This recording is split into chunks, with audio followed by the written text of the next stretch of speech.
नमस्कार, मैं कमलेश कबीर आपका एक बार फिर स्वागत करता हूं इस नए एपिसोड में। इस एपिसोड में हम बात करेंगे प्रधानमंत्री नरेंद्र मोदी की।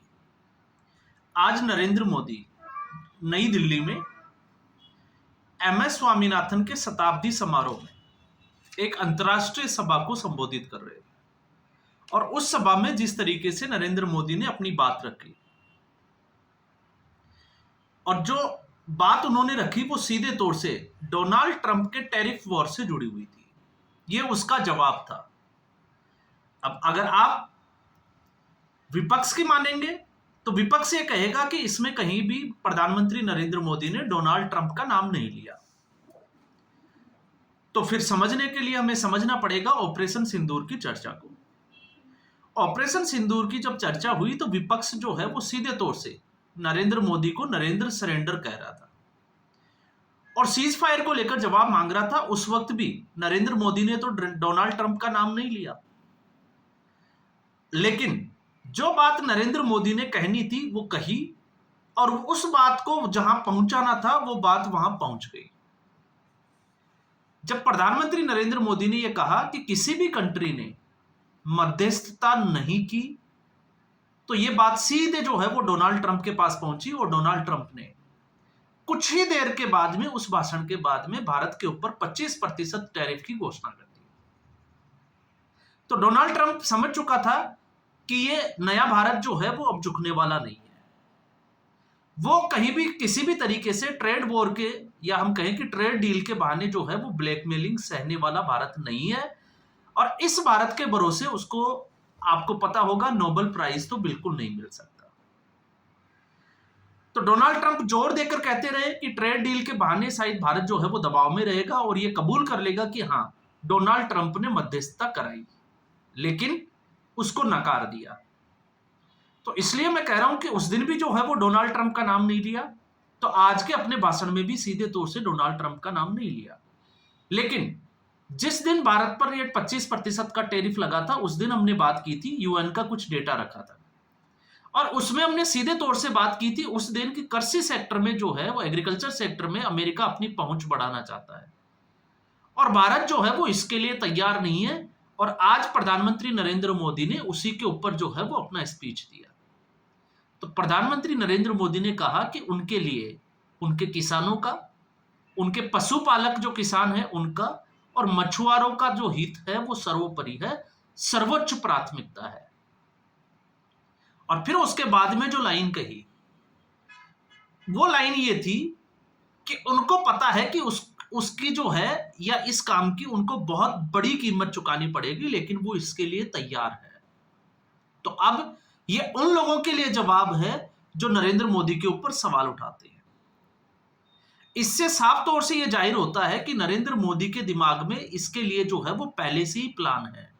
नरेंद्र मोदी को पहले से पता था कि ऐसा कुछ होगा और उसकी तैयारी जो है वो पहले से ही की हुई है। और जब हम बात करते हैं नुकसान की, तो नुकसान जो है वो होगा, लेकिन नुकसान जो है वो शॉर्ट टर्म होगा या लॉन्ग टर्म होगा, ये बड़ा इंपॉर्टेंट होता है। तो कई बार शॉर्ट टर्म नुकसान में लॉन्ग टर्म जो है वो फायदा भी दिखाई देता है। तो यहां पर जब नरेंद्र मोदी खड़े होकर इस तरीके की बात करते हैं तो आप समझ लीजिएगा कि उनके दिमाग में जो है वो पहले से ही कोई बात है। और जब वो ये इस तरीके की किसी राष्ट्रीय मंच पर या किसी जन संबोधन को संबोधित करते हुए ये वाली शैली का, भाषा शैली का इस्तेमाल करते हैं, तो आपको ये भी पता होना चाहिए कि अब वो लड़ने के लिए तैयार है, अब वो झुकने वाले नहीं है। उन्होंने मन बना लिया है। तो अब ये टैरिफ वॉर जो है वो यही रुक जाएगा, ऐसा जो है वो होता हुआ दिखाई नहीं देता आज के इस भाषण के बाद में। अब जब हम बात करते हैं इस भाषण की, तो ऐसे जरूरत जब हम एग्रीकल्चर सेक्टर में, तो एग्रीकल्चर सेक्टर से आखिर अमेरिका को जो है वो क्या परेशानी है, तो उसको समझना है तो हमें बात करनी होगी अमेरिका की इस वक्त की नीति। तो अमेरिका जो है वो ये चाहता है कि भारत जो है उनके डेयरी प्रोडक्ट को या उनके जो डेयरी प्रोडक्ट हैं जिनके ऊपर 20 से 100% के आसपास भारत ने टैरिफ लगा रखा है और गैर टैरिफ, उसको भारत हटा दे तो उनका जो माल है, उनके जो प्रोडक्ट है वो भारतीय बाजार में आराम से जो है वो बेरोक टोक आ जा सके। ये समझौता जो है वो अमेरिका चाहता है। अब अमेरिका जो है वो संपन्न देश है, तो वहां के जो किसान हैं वो आर्थिक रूप से बड़े संपन्न हैं, लेकिन भारत की जो स्थिति है वो इसके बिल्कुल उलट है।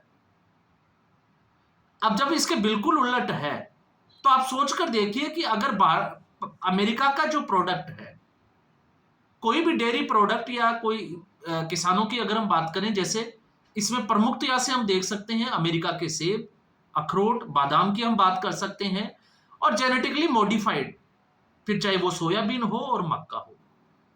और सोयाबीन पे तो मैंने आपको पहले ही बताया था कि भारत अपने राष्ट्र हित के लिए जो है वो किसी भी तरीके के फैसले ले सकता है। अभी आपने देखा कि ब्राजील के राष्ट्राध्यक्ष लूला ने जो है वो ये कहा कि वो ट्रंप का फोन तक अटेंड नहीं करेंगे, रिसीव नहीं करेंगे, वो भारत के साथ खड़े हैं।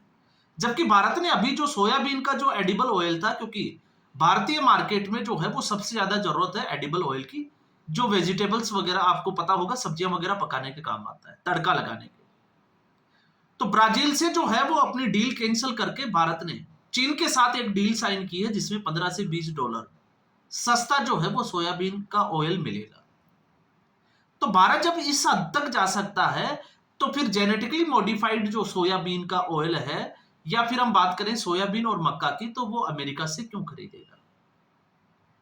और इसमें एक चीज और है जो हमें समझनी चाहिए कि अगर भारत ऐसा करता है, जैसे अमेरिका ये चाहता है कि अमेरिका का जो पनीर है और जो दूध पाउडर है वो भारतीय बाजार में आकर बिके,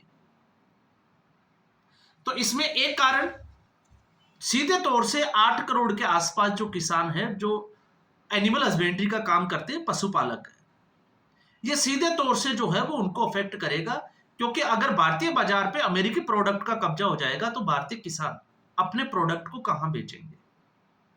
और फिर दूसरा, जब हम बात करते हैं अमेरिका की और भारत की तुलना करने में, तो अमेरिका के जो किसान हैं वो आर्थिक रूप से बड़े संपन्न हैं, जबकि भारतीय किसान जो है वो अपनी आय बढ़ाने के लिए अभी भी जूझ रहे हैं।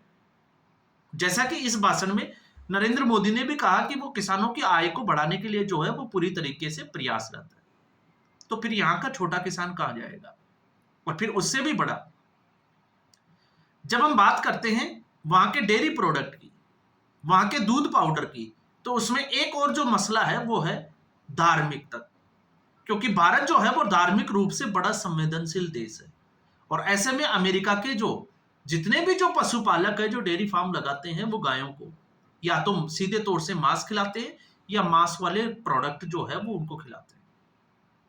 तो ये भी जो है वो एक बड़ा मुद्दा बन सकता है आने वाले समय में, तो इससे जो है वो बचना भी जरूरी है।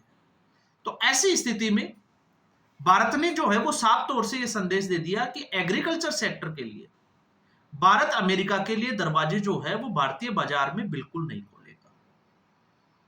और यहीं से जो है वो ज्यादा बात जो है वो बिगड़ी हुई है, ठनी हुई है। इसलिए आपने देखा होगा ट्रंप जो है वो ये चाहता है हड़बड़ी में कि जितनी जल्दी हो ये ट्रेड डील के ऊपर जो है वो साइन हो जाए, लेकिन भारत जो है वो इसको टाल रहा है, अपनी मर्जी से जो है वो इसको आगे खींच रहा है। अब ऐसी स्थिति में कल को अगर 50% से 75% या 100% भी अगर डोनाल्ड ट्रंप कह दे, तो मुझे लगता है कि आश्चर्यचकित नहीं होना चाहिए।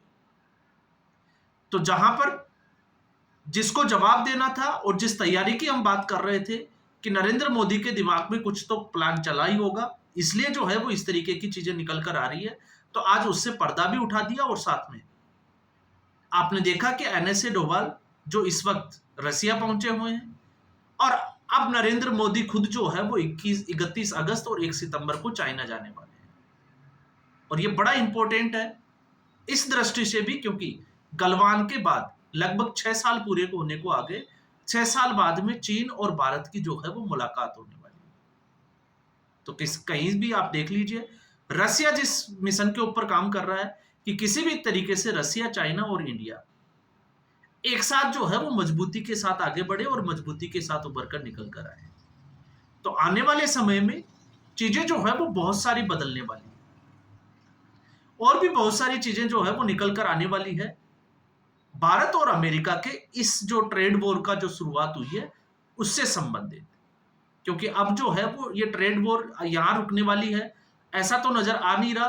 क्योंकि भारत ने, आपने देखा ब्राजील, रसिया, चाइना, तो कहीं ना कहीं जो है वो भारत ने भी ये मैसेज दे दिया कि उनके साथ उनके जो जुड़े हुए देश है वो उनके साथ खड़े दिखाई देते हैं। तो अब ट्रंप का अगला कदम क्या होगा, ये भी जो है वो 1-2 दिन में हो सकता है, और कुछ ऐलान होना जो है वो बाकी है। तो आज के एपिसोड में बस इतना ही। उम्मीद करूंगा वीडियो एपिसोड आपको पसंद आया होगा। वीडियो को लाइक करें, शेयर करें, चैनल जरूर सब्सक्राइब करें। धन्यवाद।